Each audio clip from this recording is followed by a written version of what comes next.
नमस्कार दोस्तों, स्वागत है आपका अपने YouTube channel IGNOU students help में। और आज जो हम टॉपिक कवर करने वाले हैं वो है आपका इकोनॉमिक्स का पहला chapter, introduction to economics and economy.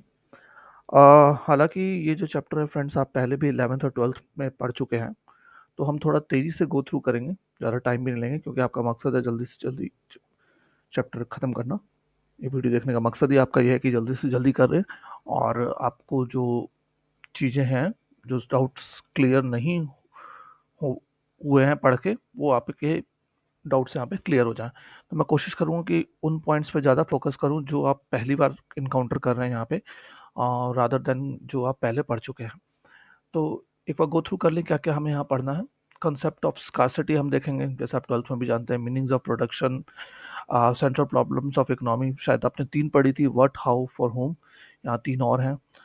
Production possibility curve आप पढ़ चुके हैं, फिर से एक बार देख लेंगे हम। Allocation of resources, economic methodologies क्या क्या है हम अपनाते हैं, पॉजिटिव वर्सेस नॉर्मेटिव इकोनॉमिक्स क्या होता है, माइक्रो मैक्रो इकोनॉमिक्स में difference, stock and flow variables होते हैं, स्टैटिक्स एंड डायनामिक इकोनॉमिक्स पढ़ेंगे। तो कुछ एक न्यू चीज़ भी है और कुछ आप पहले से ही पढ़ चुके हैं क्लास 11 में, जैसा कि आप 11 12 में आप जैसा पढ़ चुके हैं। कुछ हो सकता है पहली बार इकोनॉमिक्स पढ़ रहे हैं, तो इसलिए मैं थोड़ा सा उनको भी बताता हुआ चलता हूँ, ताकि उनको ऐसा ना लगे कि वो लेफ्ट आउट हो गए। तो इस सबसे पहले हम इकोनॉमिक्स का डेफिनेशन देखें तो इकोनॉमिक्स का डेफिनेशन कई सारे स्पेशलिस्ट, आप जानते हैं कितने सारे इकोनॉमिस्ट हुए हैं दुनिया में, तो सबने अलग अलग डेफिनेशन दी है। उनमें से एक है मिस्टर सैमुअलसन, उनकी डेफिनेशन यहाँ आपकी किताब में लिया गया है, जो कि फोकस करके बता रहे हैं कि एक्चुअली इकोनॉमिक्स क्या क्या कवर करता है, किस किस चीज़ को हमारी सोसाइटी का कवर करता है। तो वो बताते हैं कि इकोनॉमी से हम एनालाइज करते हैं सोसाइटी के इंस्टीट्यूशंस और टेक्नोलॉजी को, जो कि अफेक्ट करता है प्राइसेस को। इकोनॉमिक्स एक्सप्लोर करता है behaviour of financial markets, examines the distribution of income and suggest the way poor can be helped, है ना। मकसद ही हमारा इकोनॉमिक्स का ये है कि हमें किस तरीके से इनकम को स्टडी करना, और किस तरीके से हम जो गरीब तबका है उसका परेशानी को सॉल्व कर सकें। क्योंकि अमीर है उनके पास तो पैसा है ही, वो तो अपनी उस प्रॉब्लम खुद ही सॉल्व कर लेते हैं, लेकिन जो गरीब है उसकी प्रॉब्लम सॉल्व करना मेजर थिंग है, चाहे आप पॉलिटिकली देखिए चाहे इकोनॉमिकली देखिए। स्टडीज द बिजनेस साइकिल, आप जानते हैं बिजनेस की साइकिल्स होती हैं, आगे हम पढ़ेंगे इन चीज़ों को डिटेल्स में, तो अभी सिर्फ आप सुन लीजिए कि इकोनॉमिक्स का क्या क्या है। Studies business economy and how monetary policies affected by this, studies the pattern of trade among Nations, economics में हम ये भी पढ़ते हैं। इकोनॉमिक्स इज इकोनॉमिक्स में हम जो डेवलपिंग कंट्रीज की ग्रोथ है उस पर एनालिसिस करते हैं, और वेज बताते हैं किस तरीके से हम इनकरेज कर सकते हैं और भी ज़्यादा, और क्या क्या चीज़ें कर सकते हैं हम, जिससे हम डेवलपिंग कंट्रीज की इकोनॉमी और बेटर हो सके। यहाँ तक कि इकोनॉमिक्स से हम गवर्नमेंट पॉलिसीज़ को भी अफ़ेक्ट करते हैं, और उनको उनकी पॉलिसीज़ किस तरीके से अफ़ेक्ट करते हैं कि किस तरीके से ग्रोथ को डायरेक्शन क्या होनी चाहिए, रिसोर्सेज को किस तरीके से यूज़ करें, एम्प्लॉयमेंट कैसे जनरेट किया जाए, प्राइस की स्टेबिलिटी कैसे करें, तो ये सब इकोनॉमिक्स के थ्रू ही होता है। इवन गवर्नमेंट पॉलिसीज़ भी अफ़ेक्ट होती है। तो ये एक शॉर्ट फॉर्म में सैमुअलसन ने जो अपने इकोनॉमिक्स के डेफिनेशन में कवर किया, वो था।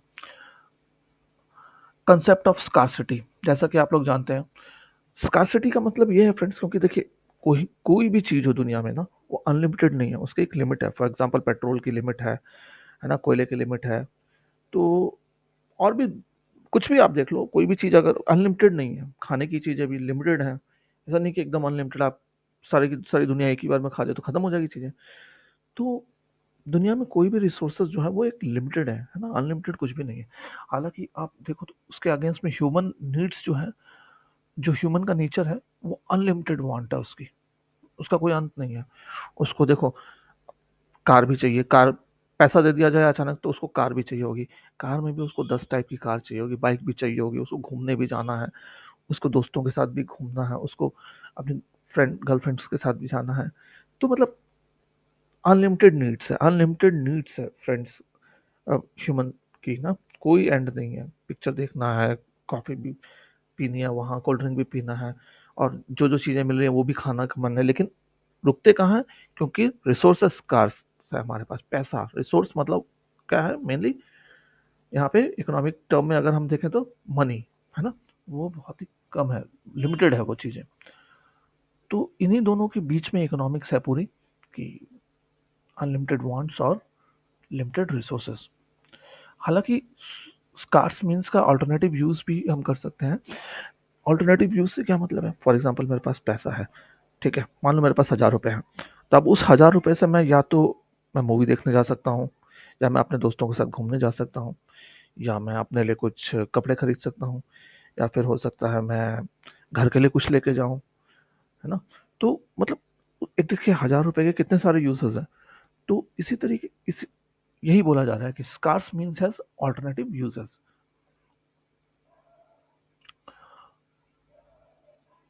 आते हैं मीनिंग ऑफ प्रोडक्शन पे। प्रोडक्शन का क्या मतलब है? प्रोडक्शन का मतलब है कि कुछ भी इनपुट हो उसको आउटपुट में क्रिएट किया जाए और उस आउटपुट से वांट्स सेटिस्फाई हो पाए। फॉर एग्जांपल कोई भी मैन्युफैक्चरिंग इंडस्ट्री ले लो, वो क्या करती है, कुछ एक रॉ मटेरियल लेती है, रॉ मटेरियल को मशीन प्रोसेस करके फिर आपको क्या करती है, आउटपुट जो देती है उससे आप यूज करते हैं, है ना? एग्जाम्पल लें तो एग्जाम्पल्स तो बहुत सारे हो सकते हैं, सारे चीज़ें हैं। जैसे फॉर एग्जांपल अगर हम मोबाइल्स इंडस्ट्री की बात करें, है ना, तो क्या करती है इंडस्ट्री? कई सारे चीज़ें वो लेती है, टच स्क्रीन लेती है, आईसी लेती है, उसके अंदर के कई सारे कंपोनेंट्स लेती है, उसको फिर वो क्या करते हैं, प्रोसेस के थ्रू उसको असेंबल करते हैं। असेंबल करने के बाद फिर क्वालिटी चेक वगैरह करके आउटपुट जब आता है उस इंडस्ट्री का, तो वो फर्दर वांट सेटिस्फाई करता है पीपल का, है ना? तो ये एक छोटा सा एग्जांपल है जो इनफ है आई थिंक आपको समझाने के लिए meaning of production. What are the central problems of economy? Economy की प्रॉब्लम क्या क्या है फ्रेंड्स? इकोनॉमी की मेजर 3 प्रॉब्लम्स, आप अगर पहले अपने इकोनॉमिक्स पढ़ रखी है 11th 12th में, तो आप जानते हैं कि 3 मेजर प्रॉब्लम है, बट यहाँ पे आपको 6 प्रॉब्लम्स बताई गई हैं। तो सबसे पहली प्रॉब्लम बड़ी जो है इकोनॉमी की, व्हाट टू प्रोड्यूस, कि प्रोड्यूस क्या करना है आखिर हमें। कि देखो, कई बार क्या है कि आपको चॉइसेस, जैसे हम ऑल्टरनेटिव चॉइसेस की बात कर रहे थे अभी, 1,000 रुपये में क्या क्या आप ले सकते हो, बट आप सब कुछ नहीं ले सकते, है ना? आपको हो सकता है आप 1,000 रुपये में मूवी देखने जाओ, तो मूवी में आपके मान लो 400 500 रुपये खर्च हो गए, तो 500 रुपये और बचते हैं आपके पास। आप उससे कुछ और भी थोड़ा सा कर सकते हो। खाने की चीज़ वहाँ ले सकते हो बैठ के एंजॉय करने के लिए, कोल्ड ड्रिंक्स वगैरह। या फिर आप क्या करते, या फिर आप अपना मूवी का पूरा प्लान कैंसिल करके आप अपने लिए कोई कपड़ा लेते, या वो भी अगर आप नहीं करना चाहते थे, तो 1,000 रुपये का हो सकता है आप अपनी बाइक या कार में तेल डाल के अपने फ्रेंड्स के साथ घूमने कहीं चले जाते। या फिर वो भी नहीं तो 1,000 रुपये का किसी कहीं पे जाते आप फ्रेंड्स के साथ रेस्टोरेंट में खा भी लेते कुछ। तो ये बहुत सारे जो चॉइसेस हैं, तो लेकिन रिसोर्स बहुत लिमिटेड है, तो ये आपको डिसाइड करना पड़ता है कि आप क्या रखें और क्या छोड़ दें, है ना? What to produce. तो ऐसे ही इकोनॉमी में भी है। इकोनॉमी में मेनली प्रॉब्लम क्या होता है, इकोनॉमी आप देखिए एक कंट्री का ऐसा सोच के देखिए, वहाँ पे आपको या तो फिर आपको कंज्यूमर गुड्स बनाना पड़ेगा, जैसे कि फॉर एग्जांपल लोगों के लिए क्लॉथ्स वगैरह बनाना है, टेक्सटाइल इंडस्ट्री आप ज़्यादा करें, या फिर उनका डिफेंस का जो है इक्विपमेंट्स वो बनाएं, है ना? तो दो में से एक ऑप्शन है। अगर आप ज़्यादा वार रिलेटेड इक्विपमेंट्स बनाते हैं, मान लीजिए आप टैंक्स वगैरह, रॉकेट्स वगैरह ज़्यादा बनाते हैं, तो फिर वहाँ पैसा ज़्यादा खर्च हो जाएगा, रिसोर्सेज भी ज़्यादा वहाँ आपके खर्च हो जाएंगे, तो आप फिर टेक्सटाइल इंडस्ट्री में कम कर पाएंगे। और अगर आप टेक्सटाइल इंडस्ट्री में ही पूरा पैसा लगा दें, तो फिर आप वहाँ डिफेंस में नहीं लगा पाएंगे। तो एक बैलेंस बनाना पड़ता है। तो what to produce is a big challenge. ये कंज्यूमर गुड्स में लगाना है या फिर कैपिटल गुड में लगाना है। How to produce. अब हाउ टू प्रोड्यूस में क्या है कि देखो, दो टाइप की कंट्रीज हैं दुनिया में, एक डेवलप्ड है, एक डेवलपिंग कंट्रीज है। अब डेवलप्ड कंट्रीज में क्या है, वहाँ पॉपुलेशन कम है लेकिन रिसोर्सेज बहुत ज़्यादा है। और एक तरफ हमारी कंट्रीज हैं, एशिया की कंट्रीज हैं, यहाँ पे क्या है, पॉपुलेशन बहुत ज़्यादा है लेकिन रिसोर्सेज कम है। तो रिसोर्सेज का मतलब यहाँ पे कैपिटल की बात करें, कैपिटल मतलब मनी। तो यहाँ पे क्या है कि हमें सबको रोजगार भी देना है। तो दो तरीके के प्रोडक्शन मेथड होते हैं, एक होता है कैपिटल इंटेंसिव, एक होता है लेबर इंटेंसिव टेक्निक। तो लेबर इंटेंसिव टेक्निक वो होती है जहाँ पे लेबर ज़्यादा यूज़ किया जाता है, कैपिटल इंटेंसिव टेक्निक जहाँ मशीनरी वगैरह ज़्यादा यूज़ होती है। तो देखो यूरोप वगैरह, अमेरिका वगैरह में क्या होता है, ऑटोमेशन बहुत ज़्यादा है ना? मशीन्स का ज़्यादा यूज़ किया जाता है। और हमारे देश में क्या है, मशीन्स का कम यूज़ करते हैं फैक्ट्रीज वगैरह में, और लेबर से ज़्यादा काम लेते हैं। इससे दो चीज़ें हो रही हैं, एक तो प्रोडक्शन कॉस्ट कम आ रही है, प्लस आपका एम्प्लॉयमेंट भी मिल रहा है। तो हमारे देश में लेबर इंटेंसिव टेक्निक ज़्यादा भी होती है। तो ये दो टाइप की है। तो हर कंट्री को डिसाइड करना पड़ता है कि वो कैपिटल इंटेंसिव जाए या लेबर इंटेंसिव जाए। ये भी एक क्वेश्चन है, हाउ टू प्रोड्यूस। अब आता है फॉर होम टू प्रोड्यूस का सवाल कि आखिरकार जो चीज़ हम बना रहे हैं वो किसके लिए बना रहे हैं, इंडिविजुअल्स के लिए, होम हाउस होल्ड्स के लिए बना रहे हैं। अब गुड्स जब मैं फ्रेंड्स बोल रहा हूँ तो गुड्स मतलब गुड्स ही नहीं है, कोई चीज़ें नहीं, उसमें सर्विसेज भी इंक्लूडेड है। ठीक है, गुड्स एंड सर्विसेज हमेशा साथ में चलेंगी। तो फॉर होम टू प्रोड्यूस, अब देख लीजिए, मान लीजिए आप बनाते हैं, कुछ गुड्स बनाते हैं। अब उसमें भी आपके पास ऑप्शन है, आप या तो वो चीज़ों को मास कंजप्शन के लिए बना रहे हैं या फिर आप रिच के लिए बना रहे हैं, है ना। हो सकता है कोई आप कई सारी कंपनीज हैं, है ना। जैसे कुछ कंपनीज बाइक बना रही हैं तो वो मिडिल क्लास को टारगेट कर रही हैं। कुछ कंपनीज कार्स बना रही है, मारुति वगैरह है, तो वो अपर मिडिल क्लास को टारगेट कर रही हैं, रिच को भी टारगेट कर रही हैं। कुछ कंपनीज बिल्कुल ही टॉप क्लास की कार बना रही है, मर्सिडीज वगैरह बना रही है, तो वो सिर्फ सिर्फ रिच, बीएमडब्ल्यू हुई, मर्सिडीज हुई या ऑडी हुई, ये सब क्या है, वो जानते हैं कि हाँ जो हमारी चीज़ें खरीदेंगे वो सिर्फ और सिर्फ अमीर लोग ही खरीद पाएंगे, मिडिल क्लास या लोअर क्लास नहीं खरीद पाएगा 60-70 लाख की कार या 1 करोड़ 2 करोड़ की कार। तो वो होम टू प्रोड्यूस भी एक चैलेंज है कि आप क्या प्रोड्यूस कर रहे हैं, किसके लिए प्रोड्यूस करना है, वो एक टारगेट है।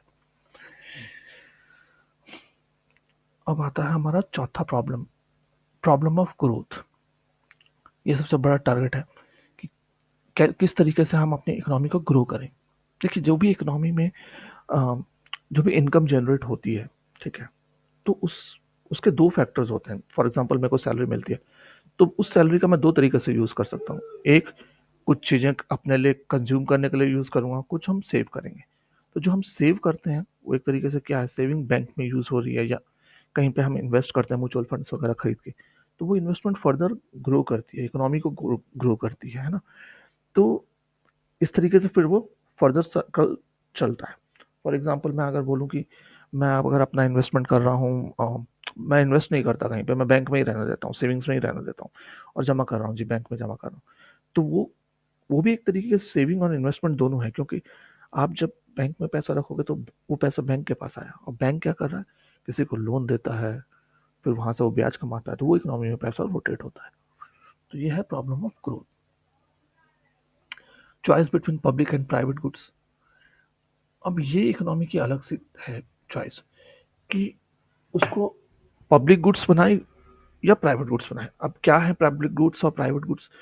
प्राइवेट गुड्स फ्रेंड्स वो होते हैं जहाँ पे प्रिंसिपल ऑफ एक्सपल्शन होता है। फॉर एग्जांपल, कोई भी चीज़ जिस पे हम एक टैग लगा दें, प्राइस टैग लगा दें, है ना, कि आपको ये फ्री में नहीं मिलेगी, आपको 100 आप पे करोगे तो आपको मिलेगी, नहीं पे करोगे तो नहीं मिलेगी। ऐसे तो ऑलमोस्ट हर चीज़ आप कहोगे कि पे करने पे ही मिलती है। हाँ, बट यही है प्राइवेट चीज़ ना। फॉर एग्जांपल, जहाज में जाना है आपको, है ना, तो ऐसा नहीं है कि कोई भी आगे जा सकता है, वो कॉस्टली भी है, तो हर कोई उसको अफोर्ड भी नहीं कर सकता। तो जो उसको पे करेगा वो उसको यूज़ कर सकता है, जो नहीं पे कर सकता वो किसी और चीज़ को यूज़ करेगा, है ना। ऐसा थोड़ी है कि जहाज से ही हर कोई चल रहा है, ट्रेन से भी जा रहे हैं, बस से भी जा रहे हैं। अब बस में भी कई कैटेगरी हैं, आप देख लो, कोई वॉल्वो से चलता है, कोई स्टेट बस से चलता है। जाना एक ही जगह, फॉर एग्जांपल हम दिल्ली से चंडीगढ़ जा रहे हैं, तो जाने के लिए दो तीन टाइप की बसें हो गई। या तो आप वॉल्वो में जाओ, मर्सिडीज बस में जाओ, तो आप पैसा ज़्यादा खर्च करके जाओ, और अगर आप नॉर्मल बस में जाओगे, स्टेट बस में जाओगे, तो 200-300 की टिकट है, उसमें जाओ आप आराम से। तो जो जितना पे करेगा उसको उस हिसाब से फैसिलिटी मिलेगी। इवन ट्रेन में भी वैसे ही आप देख लो, general class, sleeper class, third AC, second AC, first AC, जो जैसा पे करता है वो उस तरीके से एंजॉय करता है उस गुड्स को। तो ये हुआ प्राइवेट गुड्स का कंसेप्ट। पब्लिक गुड का कंसेप्ट क्या है? वो गुड्स जो कि इकोनॉमी फ्री ऑफ कॉस्ट आपको दे रही है, फॉर एग्जांपल स्टेट आपको प्रोवाइड कर रही है। इसमें क्या इंक्लूड करोगे आप? जैसे पुलिस सर्विसेज है ना, डिफेंस सर्विसेज है। आपको कोई दिक्कत है, आप जाके पुलिस को बोल सकते हो, पुलिस आपसे चार्ज नहीं ले सकती, अरे नहीं नहीं हम आपका काम करने के लिए भाई पैसा लेंगे, लो मेरा पैसा दो पहले। ऐसा नहीं कर सकते पुलिस। या फिर डिफेंस सर्विसेज भी आपको ऐसा नहीं कर सकते कि हाँ जी, चाइना ने या पाकिस्तान ने अटैक कर दिया तो हम तो नहीं जाएंगे भाई, हम क्यों जाएंगे, तुम हमें पहले पैसा दो तब हम जाएंगे, ऐसा नहीं कह सकते ना वो। तो ये क्या है, पब्लिक सर्विस है। या फिर इनका भी छोड़ो, आप किसी गवर्नमेंट ऑफिस में जाओ, और नॉमिनल फीस तो ऑब्वियसली वहाँ देनी पड़ेगी अगर आप कुछ ऐसे जा रहे हो। तो अगर नहीं, और अगर आप जाते हो आधार कार्ड बनाने या फिर राशन लेने जा रहे हो या फिर कुछ और जो पब्लिक सेक्टर से रिलेटेड है, तो वहाँ जाकर के नॉर्मली वो चार्जेबल नहीं रहती हैं, तो उनको पब्लिक गुड्स कहते हैं। Problem of merit good production, एक ये भी है प्रॉब्लम। मेरिट गुड्स कौन से गुड्स हैं फ्रेंड्स? ये वो गुड्स हैं जो हर सोसाइटी में होना चाहिए, जिसका होना बहुत इंपॉर्टेंट है। इसमें सबसे ज़्यादा इससे सोसाइटी को बेनिफिट होता है। इसमें जो मेनली एग्जांपल लिया गया वो है एजुकेशन एंड हेल्थ का। अगर एजुकेटेड और हेल्दी इंसान रहेगा तो वो इकोनॉमी के लिए भी बहुत ही अच्छा होता है, क्योंकि अगर वो इंसान हेल्दी नहीं हो, एजुकेटेड नहीं हो, तो सोसाइटी भी पिछड़ जाती है। इसलिए हर इकोनॉमी डिज़ायर करती है कि हाँ, उनके जो सिटीजन्स हैं वो हेल्दी भी रहे, साथ ही साथ एजुकेटेड भी हों। अब आप देखो फ्रेंड्स, कुछ है कि यहाँ पे क्वेश्चन है, state central problems of the economy. तो आपके इग्नो के जो एग्जाम्स होते हैं वो नॉर्मली इन्हीं जो क्वेश्चंस दिए हुए हैं इन्हीं में से आते हैं। तो आप इन क्वेश्चंस को अच्छे से पढ़ो, आंसर करो। होप जो मैं बता रहा हूँ आपको पूरा क्लियर हो रहा हो। एक बार में नहीं समझ आ रहा है फ्रेंड, दो बार देखो, तीसरी बार देखो, तीन बार देखो, रिकॉर्डेड वीडियो यार कितनी बार भी देख सकते हो। What is the technique of production, what are merit goods, differentiate between public and private goods. तो क्वेश्चन इन्हीं में से उठ के आएंगे और 100% आएंगे। हो सकता है एक बना दें या दो तीन कॉम्बिनेशन बना दें। क्वेश्चन इग्नो में बुक से ही आते हैं, बाहर से नहीं आते हैं। अगला टॉपिक चलते हैं, प्रोडक्शन पॉसिबिलिटी कर्व। इसको ट्रांसफॉर्मेशन कर्व भी कहते हैं हम, इसको प्रोडक्शन पॉसिबिलिटी फ्रंटियर भी कहते हैं हम। दो तीन नाम है इसके। चलिए इसमें हम एकदम सिंपल से सीखते हैं क्या है एक्चुअली। सीधा हम यहाँ से टेबल से देखते हैं। मैं आपको डायरेक्ट समझा रहा हूँ, मैं इतना लंबा पढ़ के नहीं बताऊंगा। देखिए, सपोज इसमें दो तीन एजम्पशन ली जाती है ना। सबसे पहले तो हम एज्यूम करते हैं, जब भी पीपीसी कर्व होगा आपका, प्रोडक्शन पॉसिबिलिटी कर्व, मतलब ये नाम से ही बता रहा है कि क्या प्रोडक्शन, मैक्सिमम प्रोडक्शन की पॉसिबिलिटी कर्व, पॉसिबिलिटी हो सकती है जो कि बनाया जा सकता है, बना सकती है इकोनॉमी। तो इसमें जो एजम्पशंस है फ्रेंड, कुछ एक एजम्पशंस मानी जाती है पहले से ही। वो है कि first assumption, the amount of resources in economy is fixed. ठीक है। दूसरा एजम्पशन है only two goods are produced. तीसरा assumption, resources are fully and efficiently used. चौथा एजम्पशन है level of technology is assume to be constant. और पांचवा है no factor of production is considered to be specific in the production of one good alone and inappropriate for the production of other. मतलब इसका मतलब यह है कि अगर हम रिसोर्सेज मतलब ह्यूमन रिसोर्स बोल लो या फिर आप आ, कोई भी आइटम रख लो, तो उसका ऐसा यहाँ पे मान लिया जाता है कि हाँ, अगर वो एक जगह पे यूज काम कर सकता है तो वो दूसरी जगह पे भी वैसे ही काम करेगा जब हम चेंज करेंगे तो। हालांकि ऐसा होता नहीं है प्रैक्टिकलिटी में। तो ठीक है। तो जैसा कि हम मान के चल रहे हैं कि सिर्फ दो ही आइटम प्रोड्यूस कर रही है इकोनॉमी, तो क्या क्या है वो यहाँ पे माना हुआ है, एलईडी एंड कंप्यूटर मॉनिटर। तो आप देखो, जब 30 एलईडी बना रही है तो उस समय कंप्यूटर मॉनिटर 0 बन रहा है। फिर 25 बनाने के लिए जब 5 हम कम करते हैं तो कंप्यूटर मॉनिटर कितने बनाने लग जाती है, अचानक 14। फिर हम 5 कम करते हैं तो कंप्यूटर मॉनिटर 20 पहुंच जाते हैं। फिर हम कंप्यूटर मॉनिटर 5-5 कम करते जा रहे हैं और आप यहाँ देखो मॉनिटर बढ़ता जा रहा है। तो आप देख रहे हो, यहाँ से रिलेट कर सक रहे हो, यहाँ से हम 5-5 नीचे आ रहे हैं एलईडी मॉनिटर्स, तो यहाँ पे ये बढ़ता चला जा रहा है, सेम प्रोपोर्शन में नहीं बढ़ रहा है। इसलिए उन्होंने क्या किया है, इसको रेशियो में दिया गया है। इसको हम क्या कहते हैं, कौन सा रेशियो कहते हैं, MTR ratio, MRT ratio, sorry MRT ratio, जो कि मार्जिनल रेट ऑफ ट्रांसफॉर्मेशन, आपने क्लास 12 में पढ़ा होगा। इसका एमआरटी का फॉर्मूला क्या होता है, unit sacrificed upon units changed. तो वहां से इन्होंने ये रेशियो निकाला है। तो आप जैसे कि देख रहे हो कि ये क्या है, घटता जा रहा है ना, तो इसलिए ये नीचे आ रहा है, कर्व नीचे की तरफ आ रहा है। ठीक है।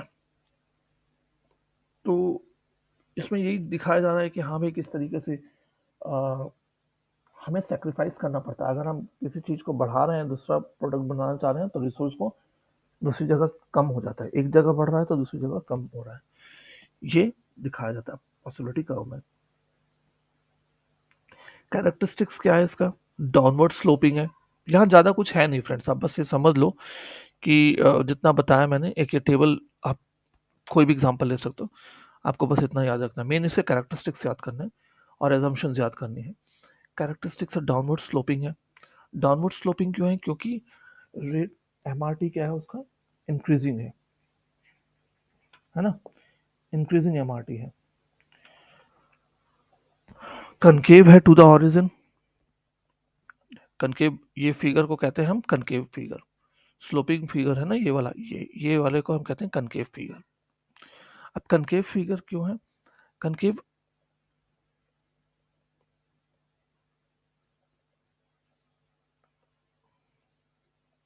हाँ, कनकेव इसलिए है क्योंकि एमआरटी इज इंक्रीजिंग। आप देखो अगर हम नीचे से ऊपर जाए तो एमआरटी इज इंक्रीजिंग है ना, यहाँ से हम ऊपर जा रहे हैं तो एमआरटी बढ़ता चल जाएगा।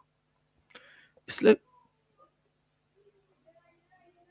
इसलिए एमआरटी का फॉर्मूला मैंने आपको बताया, यूनिट सेक्रीफाइड अपॉन यूनिट गेन्ड।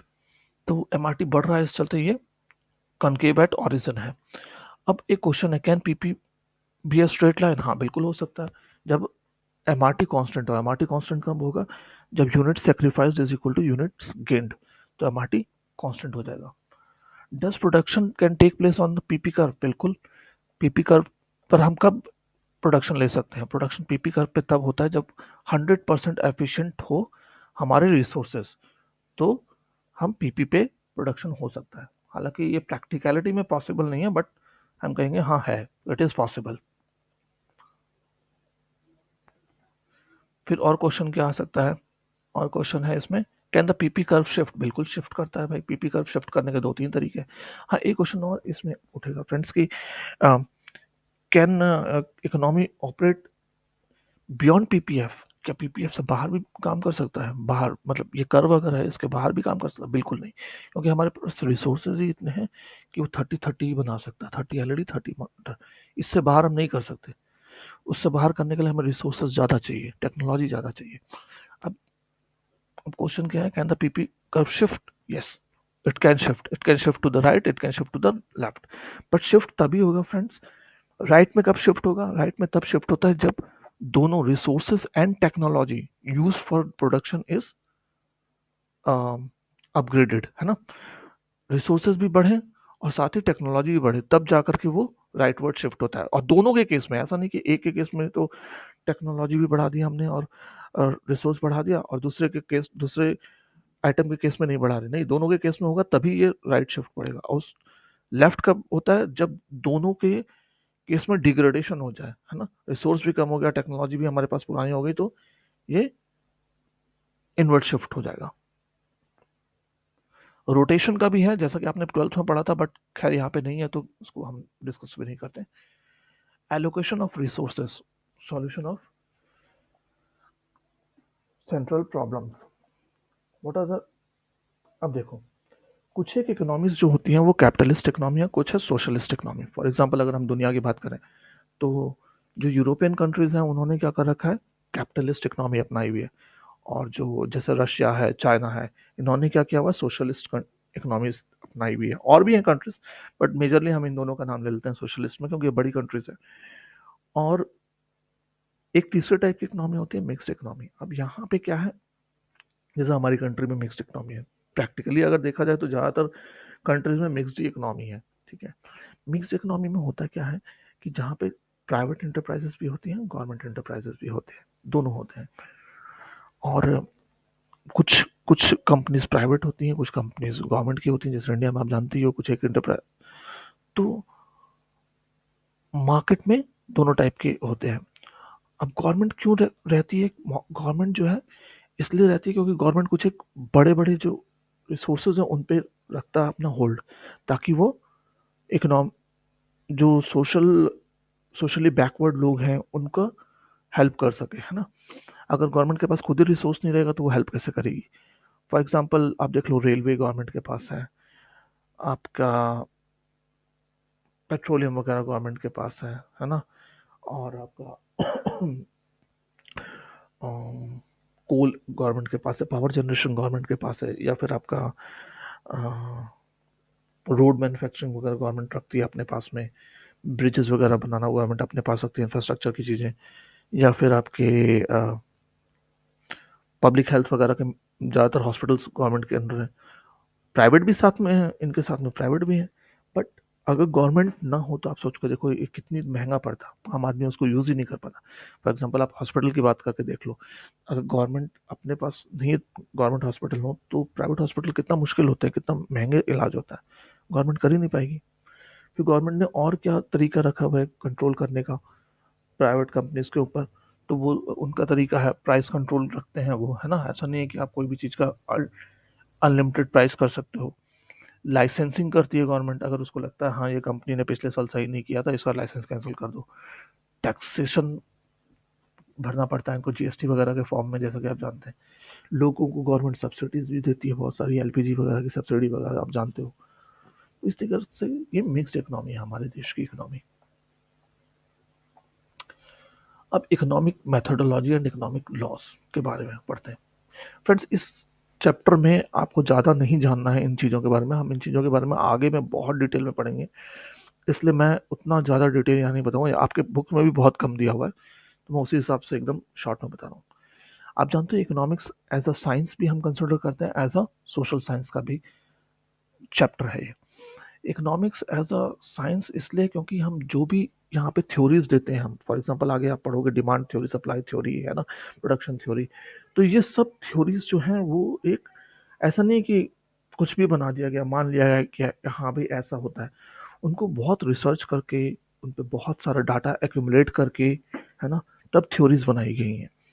जैसा कि साइंस में होता है, बहुत सारा वो लोग डाटा कलेक्ट करते हैं, फिर उस पे एक्सपेरिमेंट को बार बार करके देखते हैं, फिर वो बनाते हैं थ्योरी कि हाँ ये चीज़ है।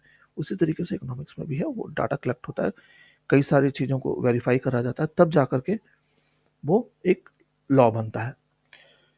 वेर इज सोशल साइंस इसलिए है इकोनॉमिक्स क्योंकि हालांकि साइंस पूरी कोशिश की जाती है कि हाँ ये हम जो लॉ बना रहे हैं वो एप्लीकेबल हो, यूनिवर्सल हो, लेकिन फिर भी ह्यूमन नेचर है ना, और ह्यूमन बहुत ही अलग अलग होता है, हर इंसान अलग तरीके से हर चीज को पे रिएक्शन देता है। तो इस चलते ये science of human behaviour, economics is the science of human behaviour, study of human behaviour, तो इस चलते ये सोशल साइंस में भी काउंट किया जाता है। तो यहाँ पे जो हम लॉज बनाते हैं वो दो तरीके से बनाते हैं, inductive reasoning and deductive reasoning. Inductive reasoning वो होती है फ्रेंड्स जिसमें हम पहले से ही कुछ एज्यूम करके रखते हैं और हमें पता होता है कि हाँ लगभग लगभग ऐसा ही आउटकम आएगा, और जो एजम्पशंस होती हैं वो काफ़ी हद तक रियल होती हैं और सेटिस्फाइड करती हैं, तो और रियलिटी के बहुत क्लोज होते हैं एजम्पशंस। तो उसके बाद जो सामने आता है उसको हम क्या कहते हैं, डिडक्टिव रीजनिंग कहते हैं। अब कई बार जो एजम्पशंस होती हैं वो अनरियलिस्टिक भी होती हैं, बहुत ओवर हो जाता है, हम धीरे धीरे देखेंगे आगे, लेकिन फिर भी ओवरऑल देखा जाए तो ये क्लोज होती हैं रियलिटी के। तो ऐसे जो हम एनालिसिस करते हैं उसको हम क्या कहते हैं, डिडक्टिव रीजनिंग कहते हैं। इसका बेस्ट एग्जांपल है लॉ ऑफ डिमांड, ठीक है, जिसमें हम कहते हैं कि other things being equal the quantity of product demanded varies inversely with the price. जब प्राइस फॉल करता है तो डिमांड एक्सपेंड करता है, और जब प्राइस राइज करता है डिमांड कॉन्ट्रैक्ट करता है। हालांकि इसका उल्टा भी है कई बार, कि प्राइस बढ़ता है तो लोग और ज़्यादा खरीदते हैं, प्राइस घटता है तो खरीदना बंद कर देते हैं। वो हम आगे देखेंगे चीज़ों को, डिमांड कर्व अगला चैप्टर है तो वहाँ पढ़ेंगे। As against the deductive reasoning, deductive reasoning में क्या करते हैं, ये प्योरली साइंटिफिक फॉर्म में है, तरीके से है। इसमें सबसे पहले हम डाटा कलेक्ट करते हैं बहुत वास्ट लेवल पे, फिर डाटा से जो हमें एग्जैक्ट एनालिसिस जो पैटर्न दिखता है उसके बेस पे हम कुछ लॉ या हाइपोथेसिस अपना देते हैं।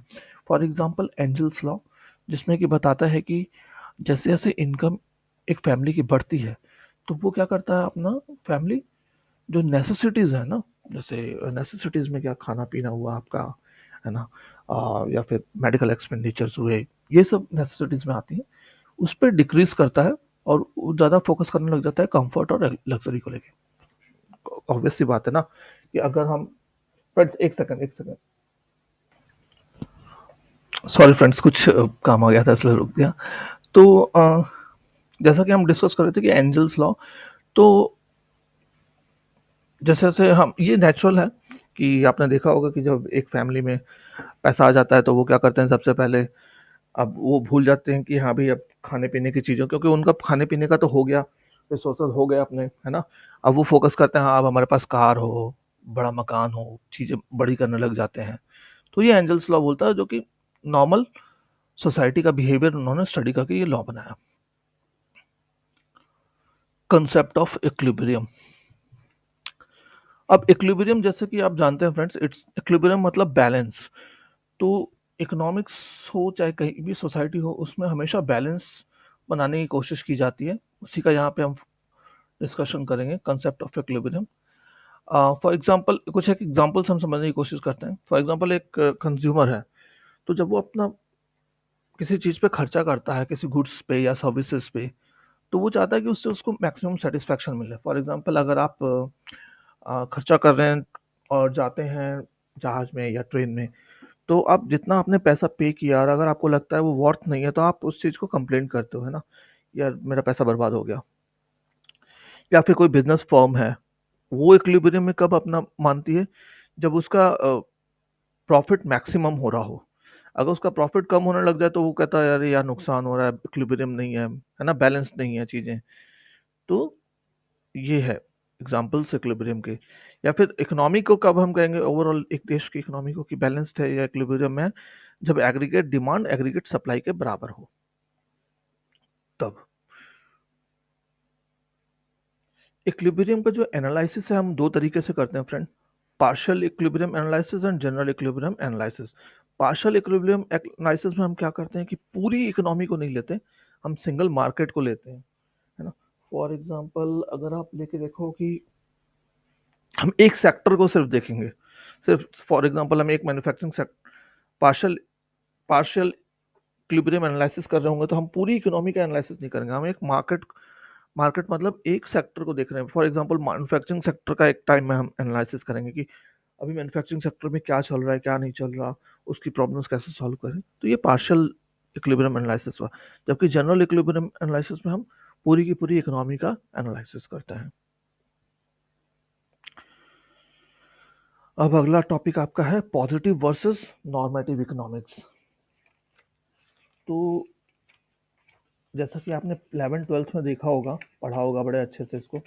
हालांकि यहाँ पे बहुत ही छोटा सा दिया गया है टॉपिक ये वाला, और जो लोग पहले ना पढ़ के आए हों, मैं सिर्फ उनको बता देता हूँ तेजी से। पॉजिटिव इकोनॉमिक्स में जो है फ्रेंड, हम डील करते हैं कि व्हाट इज और how the economic problems are actually solved. जबकि नॉर्मेटिव इकोनॉमिक्स में हम क्या डील करते हैं, व्हाट आउट टू बी, या फिर how the economic problems should be solved. अब पॉजिटिव इकोनॉमिक्स में क्या कर सकते हैं, हम डाटा को वेरीफाई कर सकते हैं। जबकि नॉर्मेटिव इकोनॉमिक्स में हम डाटा वेरीफाई नहीं करते हैं, नहीं हो कर पाते। पॉजिटिव इकोनॉमिक्स पढ़ने का पर्पस ये है कि it aims at to make real description of a economic activity. और नॉर्मेटिव इकोनॉमिक्स पढ़ने का पर्पस है to determine its ideals. Positive economic क्या है, बेस्ड अपॉन फैक्ट्स होती है, इस चलते दिस सजेस्टिव नहीं होती, इट इज नॉट सजेस्टिव। जबकि नॉर्मेटिव इकोनॉमिक्स क्या है, बेस्ड अपॉन इंडिविजुअल ओपिनियन होती है, तो it is suggestive in nature. अगर एग्जांपल लेके देखें तो prices in Indian economy are constantly rising, ये होगा पॉजिटिव इकोनॉमिक्स। या फिर there are inequalities in our income. और नॉर्मेटिव इकोनॉमिक्स क्या होगा इसका उल्टा, India should take steps to control the rising prices. या फिर दूसरा एग्जांपल हमने तो Indian income inequality should be reduced. तो आपने देखा पॉजिटिव और नॉर्मेटिव इकोनॉमिक्स का जो डिफरेंस है वो मैंने आपको समझाया। और नॉर्मेटिव इकोनॉमिक्स क्या है कि क्या होना चाहिए, कैसा होना चाहिए, है ना। एक इकोनॉमिक्स में जो आइडियल्स की बात करते हैं ना, वो नॉर्मेटिव में होती है। और पॉजिटिव में क्या है, जो एक्चुअली फैक्ट्स हैं हम वो बात करते हैं, अभी क्या हो रहा है, क्या चल रहा है, वो है पॉजिटिव इकोनॉमिक्स। ठीक है, होप ये क्लियर हो गया हो।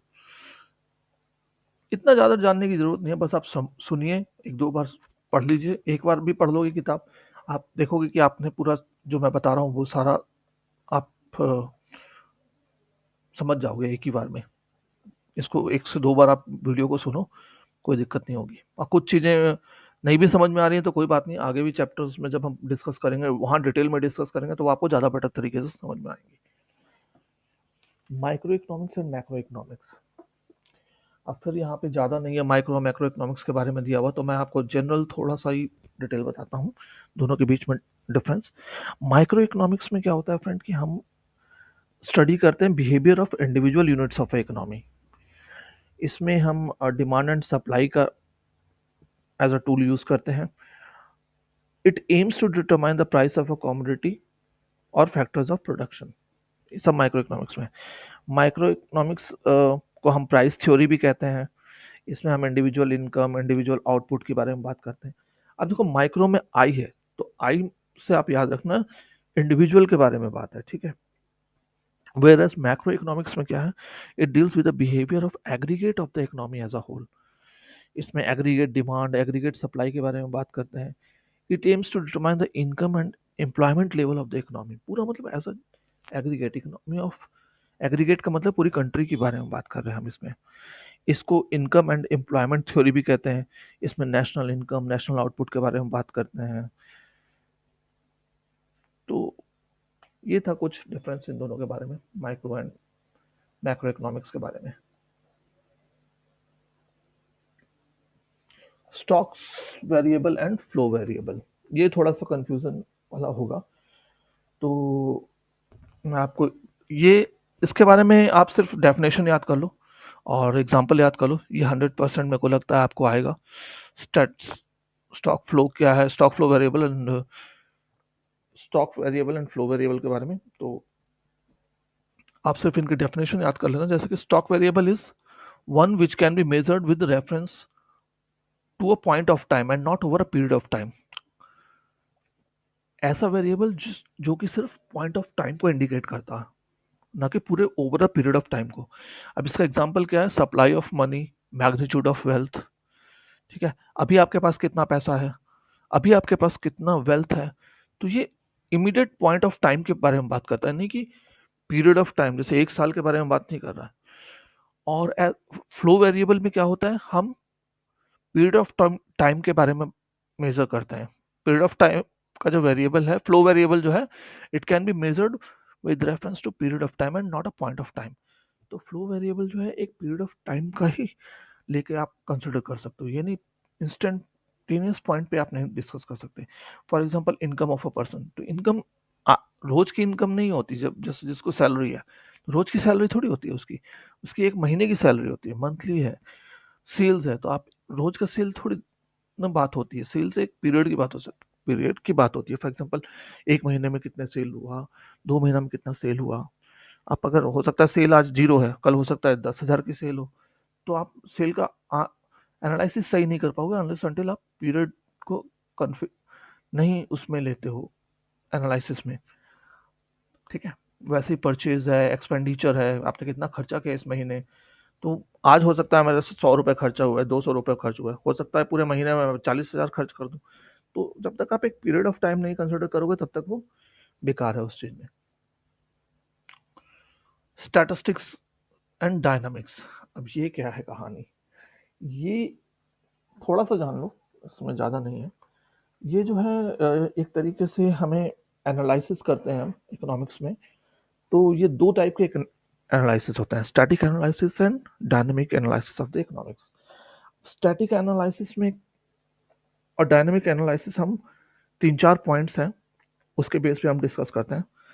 स्टैटिक इकोनॉमिक एनालिसिस में टाइम एलिमेंट नहीं होता है, ठीक है। सारे वेरिएबल्स को हम मान के चलते हैं कि refers to the same point of time, और इसको टाइमलेस इकोनॉमी भी कहते हैं हम स्टैटिक इकोनॉमी को। जबकि डायनामिक इकोनॉमिक्स एनालिसिस में क्या होता है कि टाइम एलिमेंट को कंसिडर किया जाता है, बहुत ही इंपॉर्टेंट होता है। All quantities must be dated, economic variables refers to different point of time. Static analysis में पाथ ऑफ चेंज नहीं बताता है, it directly tells about the condition of equilibrium. ये एक तरीके से आपका नॉर्मेटिव वाले की बात हो गई, नॉर्मेटिव इकोनॉमिक्स की तरह डायरेक्टली आपको मतलब इक्विलिब्रियम स्टेट कैसा होना चाहिए वो बताता है, किस तरीके से हम पहुंचे इक्विलिब्रियम में, इसके बारे में स्टैटिक एनालिसिस कुछ नहीं बताता है। Dynamic analysis shows the path of change, कि किस तरीके से हम करें। इसीलिए कहते हैं स्टैटिक इकोनॉमिक्स को स्टिल पिक्चर भी कहा जाता है और डायनामिक इकोनॉमिक्स को मूवी ऑफ द मार्केट कहा जाता है। अब स्टैटिक इकोनॉमिक्स में हम स्टडी करते हैं only particular period point of equilibrium, और डायनामिक इकोनॉमिक्स में हम स्टडी करते हैं process by which equilibrium is reached.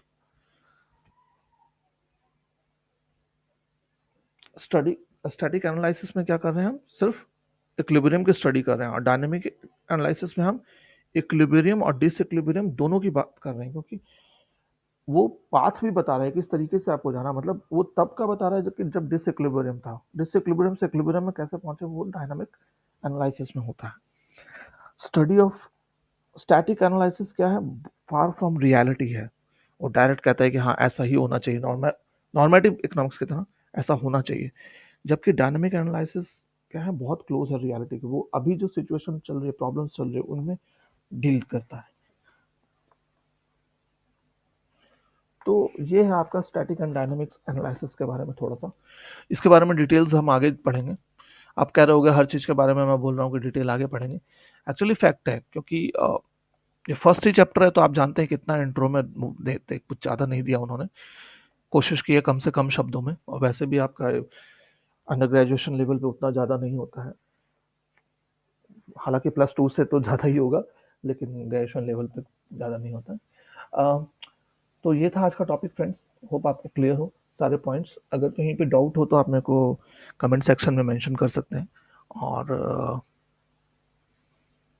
आप देख सकते हैं ये जो है बुक IC ढींगरा जी ने लिखी है, बहुत ही रेप्यूटेड प्रोफेसर है। और इनकेस कोई क्वेश्चन हो तो आप बता पूछिएगा मुझसे। और हाँ फ्रेंड्स, इनके जो FAQs वगैरह है ना, चेक योर प्रोग्रेस वगैरह इग्नो के, आप ये जरूर करके जाना, जरूर जरूर अच्छे से करके जाना, क्योंकि जो भी क्वेश्चन एग्जाम में आएंगे वो यहीं से आएंगे, 100% आप लिख लो में से। जो टर्मिनल क्वेश्चन है, what is economic system, explain the central problems of economy, main characteristic of human wants, ना हमने पढ़ा था ह्यूमन वांट्स के क्या कैरेक्टरिस्टिक है, अनलिमिटेड वांट्स है, scarcity lies at the root of every economy, explain, कितना अच्छे से हमने एक्सप्लेन किया। What do understand by factors of production, public good, private good, merit good, human wants. तो ये सारे क्वेश्चन आप अच्छे से करके जाओ, और आप देखना इन्हीं में से क्वेश्चन आएंगे। Between labor force and workforce of economy indicate the size of unemployment. Give reasons, state which of the following true or false। अच्छा, ठीक है, तो आप ये क्वेश्चंस करिए, अगर आपको लगता है कहीं पे डाउट हो तो आप मेरे को पूछ सकते हैं, मैं आपको मदद कर दूंगा। अगर आप चाहो तो मैं इसमें आपको कुछ है यहाँ पे देखिए, आपको चीज़ें हैं जो लग रहा है मुझे नहीं है। Path of change. Write short note on the following: concept of equilibrium, limitations of economics law, ceteris paribus। ceteris paribus हमने नहीं डिस्कस किया ना फ्रेंड। तो कुल मिला के ये है फ्रेंड्स आपका चैप्टर है ना, और आप ये सारे के सारे क्वेश्चंस कर लेना। अगर कुछ क्वेश्चंस में डाउट हो आप मेरे से बिल्कुल पूछ सकते हैं, कोई दिक्कत नहीं, मैं आपको डिस्कस कर दूंगा ये क्वेश्चंस पे। मैं कोशिश करूंगा कि एक अलग से वीडियो बनाऊं जहां हम ये सारे क्वेश्चंस डिस्कस करें, वो बेटर रहेगा। तो आप बताना अगर आप चाहते हो तो मेरे को कमेंट सेक्शन में डालना, मैं वो भी वीडियो बना दूंगा। तो थैंक्स फॉर वॉचिंग। अगर आप देख रहे हैं तो वीडियो को लाइक करें और सब्सक्राइब जरूर करें हमारे चैनल को, इससे हमें मोटिवेशन मिलता है। Thanks for watching.